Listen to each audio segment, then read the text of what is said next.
Mel Gibson sat in a dimly lit room, gluing a scruffy beard to his face, preparing to vanish into a world that wouldn't recognize him or care if he disappeared.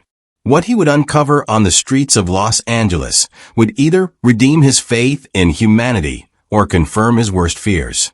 If you appreciate stories that celebrate real human values, please make sure to like this video and subscribe to our channel. Now let's continue. The sharp scent of spirit gum filled the room as Mel Gibson leaned into the mirror, pressing the scruffy fake beard against his face. The coarse bristles felt alien against his skin, but they transformed him, erasing any trace of the Hollywood icon. His reflection stared back, a man dressed in rags, cloaked in grime. A grimace curled his lips. The weight of the disguise went beyond the physical layers. This wasn't just a costume. It was a portal into a world that most people ignored, dismissed, or derided. This wasn't about proving something trivial. It wasn't about redemption either. It was about truth. The kind of truth that couldn't be faked on a soundstage or hidden beneath a screenplay. He thought back to the interview that had sparked this idea. The journalist, smug and dismissive, had leaned back in their chair, spitting questions that weren't questions at all but thinly veiled jabs. Do you really think people care about anyone but themselves anymore? Isn't that rich coming from someone like you? Someone like you. The words had clung to him like smoke. What did that even mean? That he'd made mistakes? That he'd lived under a microscope where his every flaw became tabloid fodder? That he dared to speak about morality in a world where morality was a punchline? He was tired of the cynicism, tired of being written off, tired of seeing the humanity drained from the world. He adjusted his threadbare jacket, fingers brushing the worn seams. It smelled faintly of mildew, the kind of stench you couldn't wash away. Perfect. The boots, cracked and caked with dirt, felt heavy on his feet. In this attire, he wouldn't just blend in, he'd become invisible. He turned to his assistant, a young woman with sharp eyes and a wary expression, and handed her his phone and wallet. Don't tell anyone. Not even my kids, he said, his voice low but firm. There's something I need to see for myself. She hesitated, her lips pressing into a thin line. Mel, are you sure about this? What if nothing? He interrupted, his tone brooking no argument. If I can't do this, I don't deserve to talk about it. And then he was gone, stepping into the bustling chaos of Los Angeles as the afternoon sun cast harsh shadows over the city. The streets pulsed with life, pedestrians clutching their overpriced coffees, tourists snapping selfies, cars honking in an endless cacophony. He walked among them, head down, the cardboard sign in his hand, just hungry. As he found a spot to settle, the world shifted around him. People moved past without seeing him, their faces blank, their steps quick. He wasn't Mel Gibson here. He wasn't anyone. This was the world stripped bare of pretense, and already he could feel it pressing against him like a weight he hadn't anticipated. Who would stop? Who would care? His heart hammered as he sat down, his breath catching in his throat. This was just the beginning. The morning dragged on with an unrelenting monotony, broken only by the occasional sting of passing judgment. Mel sat on the cold concrete, his cardboard sign propped against his knees. The words, "just hungry," were scrawled in uneven, smudge marker.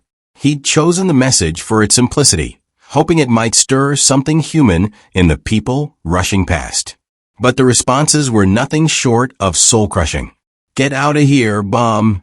The voice came sharp and biting, and Mel flinched as a man in a tailored suit nearly tripped over his outstretched hand. The man clutched a steaming latte, his face contorted in anger as though his mere presence on the sidewalk was an affront. Mel mumbled an apology, but the man didn't hear it or didn't care. He muttered something under his breath about freeloaders before vanishing into the crowd. The interactions only grew worse. A young woman in a designer dress stopped several feet away, her phone angled toward him. Her lips curled into a smug smirk as she snapped a selfie, ensuring he was perfectly blurred in the background. She giggled, her stilettos clicking against the pavement as she strutted away, oblivious to Mel's burning gaze. He clenched his fists, but the anger wasn't for her. It was for the world that had allowed this kind of cruelty to become entertainment. A businessman in a crisp blazer slowed as he approached. For a moment, Mel thought he might stop. Instead, the man casually dropped a half-eaten sandwich at his feet with a sneer, as if feeding a stray dog. The smell of pickles and mustard wafted up, mingling with the thick stench of smog and sewage. Mel's stomach churned, not from hunger, but from the bitter taste of humiliation. Laughter erupted nearby. A group of teenagers stood a few feet away, their hands full of greasy takeout bags. One of them tossed a handful of coins in Mel's direction, the clinking sound like a mocking applause. Another yelled, "Dance for it." The rest howled with laughter, their eyes alight with cruelty. Mel didn't move, his jaw tightening as he looked down at the coins scattered around him like discarded trash. These were the people he'd spent decades entertaining, inspiring, creating for. His chest tightened. Was this really what they had become? The day blurred on, each encounter chipping away at something he couldn't name. He felt invisible, yet hypervisible, judged, but never seen. Just as the despair began to settle into his bones, a soft voice cut through the noise. "Are you okay, sir?" Mel looked up to see a small boy standing a few feet away, his hand outstretched. A granola bar rested in his palm, the wrapper crinkling slightly in the breeze. His mother stood a short distance behind, her face tight with worry, but her eyes soft. Mel hesitated, the gesture so pure it felt foreign. He reached out, his hands trembling slightly as he took the bar. "Thank you," he murmured, his voice thick. Before he could say more, a shadow loomed over him. A man stood nearby, his eyes narrowing as he studied Mel's face. His lips curled into a suspicious sneer. "Wait a second," the man said, his voice laced with accusation. "Don't I know you? You think you can pull a stunt like this and get away with it?" The voice was a venomous whisper, cutting through the din of the street. Mel looked up slowly, his stomach sinking as he recognized the man standing over him. Victor Dane, the parasite of Hollywood, a tabloid journalist whose career thrived on the humiliation of others. His smug, razor-thin smile was a weapon in itself, designed to unsettle and provoke. Mel could see the gears turning behind his eyes, the glint of an opportunist who had just stumbled upon the jackpot. Victor crouched down, his expensive loafers inches from the filthy sidewalk. His voice dripped with mockery. Well, if it isn't Mel Gibson, Hollywood's golden disaster, slumming it with the common folk.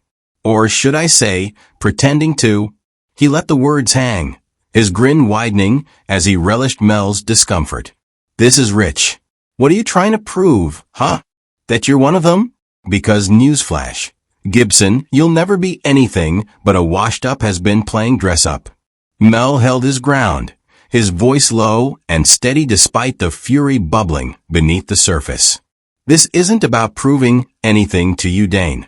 It's not for you or the cameras or your trash magazines. So why don't you move along and leave me to it? Victor laughed, a sharp bark of condescension that drew a few curious glances from passersby. Oh, you don't get it, do you? I could ruin you with this. The photos, the story, it writes itself. Mel Gibson's latest meltdown. Hollywood star disguises as homeless man in pathetic publicity stunt. Catchy, isn't it? People love to see someone like you grovel. It reminds them that even their idols can fall, and fall hard.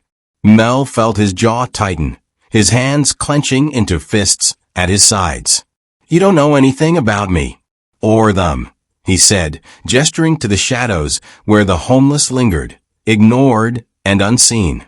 You're just another vulture, feeding off misery because it's easier than looking in the mirror. Victor's smirk faltered for a moment, but he recovered quickly, leaning in closer. Spare me the self-righteous act. You can't just walk away from who you are, Gibson. People already think you're a train wreck, I'll make sure they see you as a joke too. Unless, of course, you'd like to give me an exclusive. Tell your side of the story. I might even make you look good." His grin returned, sharper and more menacing. Mel stood abruptly, towering over Victor despite the grime and weariness weighing him down. "I don't need your spin, and I don't need your mercy." He shoved past him, his heart pounding as anger mixed with something colder, dread. Victor wouldn't let this go. Men like him never did. They thrived on tearing others down, not because they had to, but because it filled the empty void where their own humanity should have been. Behind him, Victor's voice rang out, taunting and triumphant. "You can't hide forever, Gibson. I'll be watching." Mel kept walking, his thoughts a storm. He'd been right to test the world, but he hadn't anticipated how deeply the rot ran, or how much it would fight back. "You won't believe what Mel Gibson did to me," Victor Dane's voice snarled through the grainy video, his face twisted in mock outrage. Within hours, the clip had gone viral, spreading like wildfire across social media. The video was a carefully crafted hit piece, interspersed with photos of Mel in his disguise, each one more unflattering than the last. Victor painted a sordid picture, describing Mel as a desperate has been staging a bizarre publicity stunt to claw his way back into relevance. Headlines screamed variations of Victor's narrative. Mel Gibson's homeless act, sad, cynical, or both. Comment sections brimmed with vitriol.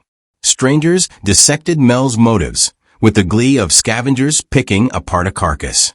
Trolls hurled insults with venomous creativity, questioning his sanity, mocking his past, and branding him a hypocrite. The cacophony of judgment seeped into his life like a noxious fog. His phone buzzed relentlessly. His children called, their voices tight with confusion and concern. "Dad, what's going on? Are you okay?"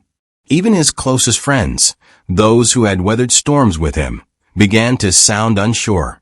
"Mel, maybe it's time to reconsider," one of them said hesitantly, their words laced with doubt disguised as concern.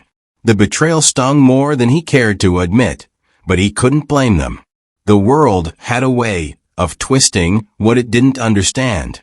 Mel sat in silence that morning, staring at the sea of messages and headlines. For a fleeting moment, doubt crept in, its cold fingers wrapping around his resolve. But the faces of the people he'd met flashed through his mind. The little boy who'd offered him a granola bar, the veteran who had saluted him with hollow eyes, the shadows of the forgotten souls who shuffled through the cracks of the city. Their stories weren't just background noise. They were the reason he couldn't stop now. He pushed himself deeper into the city, stepping past the facade of bustling streets into the forgotten corners where the homeless weren't just dismissed, they were ghosts. Here, he found humanity stripped raw, its flaws and virtues laid bare. A veteran sat in a battered wheelchair, his voice shaking as he recounted the spiral of PTSD and bureaucracy that had left him here. A single mother cradled her infant in the back seat of a rusted car, her every word a prayer for a job that would take her out of this purgatory. A teenage girl, barely old enough to drive, sat beneath a flickering street lamp, her belly swollen with the pregnancy that had turned her family against her. Each story carved a deeper mark on Mel's soul. These weren't cautionary tales or tabloid fodder. These were people, battered by a world that seemed engineered to forget them. The fire in Mel's chest grew hotter, his purpose sharpening into something unyielding. He realized the true problem wasn't poverty or bad luck. It was the Victor Danes of the world, the entitled, the cynical, the ones who thrived on exploiting others' pain for their own gain. Unbeknownst to Mel, a camera lens was trained on him from the shadows. Someone else was watching, waiting, capturing every moment. For the first time in days, Mel felt alive, unburdened by the weight of others' opinions. He hadn't anticipated the war he was stepping into, but he wouldn't retreat. This wasn't about him anymore. It never had been. The video opened with a shaky close-up of Mel Gibson, sitting cross-legged on a grimy curb beside a man in a battered military jacket. The camera zoomed out to capture the two sharing a meal. An aluminum can of beans passed between them. The veteran spoke in halting sentences, his words heavy with the weight of memories that still haunted him. Mel listened intently, nodding, his expression raw and unguarded in a way Hollywood had never seen before. The moment wasn't polished or performative, it was human. Victor Dane had released the footage with the glee of a predator circling wounded prey, expecting it to bury Mel once and for all. But the narrative spun out of his control almost instantly. The public's response was not the ridicule he'd anticipated, but something entirely different. Comments flooded in beneath the video. "This isn't the Mel Gibson I thought I knew. Say what you want about his past, but at least he's out there trying. Why does this video make me feel things I wasn't ready for?" Victor's smug satisfaction curdled as he scrolled through the responses. He had counted on outrage and mockery, the same venom he'd weaponized against countless other celebrities. Instead, he found himself watching the tide turn in real time. People weren't disgusted, they were moved. Victor, driven by a cocktail of envy and desperation, refused to let his carefully crafted takedown slip through his fingers. If the video hadn't been enough, then he'd escalate. Mel Gibson was not going to win. Victor's next move was a public ambush, staged with the precision of a tabloid masterpiece. He descended on Mel during one of his street visits, cameras flashing, microphones thrust forward. The homeless scattered like startled birds, leaving Mel standing alone under the glare of the spotlight. Victor approached, his grin sharp and triumphant. "Tell the world why you're really here, Mel. What's the angle? Another comeback attempt? A vanity project to clean up your image?" His voice dripped with derision, each word designed to cut deep. Mel didn't flinch. He stood tall, his voice calm but resolute as he faced the crowd that had gathered. "I'm here because someone has to be. And if it takes a man like me, someone you all love to hate, to get your attention, then so be it." He gestured to the shadows where the homeless watched warily. "Look around you. These people deserve better. They deserve more than your pity. They deserve your respect." The words hung in the air, stark and undeniable. The crowd, noisy and restless moments ago, grew silent. Even Victor faltered, his smirk slipping as he processed the sincerity in Mel's voice. For a brief, fleeting second, it seemed like the weight of those words might even penetrate Victor's armor of cynicism. Then, from the edge of the crowd, a voice broke through the quiet. "Wait!" A man stepped forward, his face weathered and worn, his clothes hanging loose on his frail frame. It was the veteran from the video, and his voice trembled as he spoke. "I need to say something." All eyes turned to him, the moment poised on a knife's edge as his revelation threatened to shift everything yet again. "He saved my life once. He didn't even know it, but he did." The veteran's voice, shaky but resolute, cut through the tense silence. The crowd turned to him, eyes wide, the weight of his words pulling their attention like gravity. He stepped forward, his weathered face illuminated by the harsh glare of camera lights, his hands trembling as he clasped them together. "I was at the end of my rope," he began, his voice cracking under the strain of the memories. "Lost my job. My wife left me. I'd seen too much in the war and I didn't think I could take it anymore. One night, I sat with a bottle of pills, thinking I'd finally make the pain stop." He paused, his throat working as he swallowed hard. The crowd stood frozen, hanging on every word. "Then I saw it, the Passion of the Christ. I didn't go to the theater to be saved. I went because it was something to do, something to kill a little more time before I killed myself." His voice broke, the rawness of his confession cutting deep into the crowd's collective heart. "But it reminded me that suffering has a purpose, that even when the world feels like it's abandoned you, there's something bigger out there. And I thought if that man can endure all that pain, maybe I can endure mine too." Mel stood frozen, the words washing over him like waves. He hadn't expected this. He hadn't imagined that something he'd created, long ago and from such a different place in his life, could have rippled out to save a stranger he'd never met. The veteran turned to him now, his eyes shining with gratitude. "You saved me, Mr. Gibson. And sitting there, sharing that meal with you, reminded me of that all over again. You don't just talk about humanity, you live it." The applause started slowly. One hesitant clap from a young woman near the front, then another, until it rolled through the crowd like thunder. Faces softened, and tears glistened on cheeks. People weren't just looking at Mel, they were seeing him, really seeing him, for the first time in years. Not as a headline or a scandal, but as a flawed, complicated man trying to do what was right. Victor Dane, watching his carefully orchestrated takedown crumble before his eyes, lunged for the last weapon in his arsenal. "This doesn't change who you are, Gibson," he shouted, his voice shrill with desperation. "People won't forget. They'll always see you for what you were."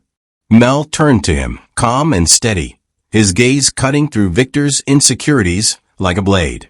"I don't need them to forget," he said, his voice firm but kind. "I just need them to remember what really matters." The crowd erupted again, their cheers drowning out Victor's sputtered retort. Cameras flashed, microphones were thrust forward. But for the first time in years, Mel didn't feel weighed down by the chaos. As the crowd surged closer, some offering thanks, others shaking his hand, he felt something he hadn't in a long time: peace. It wasn't the kind that came from approval or redemption. It was the kind that came from knowing he'd finally done something that mattered.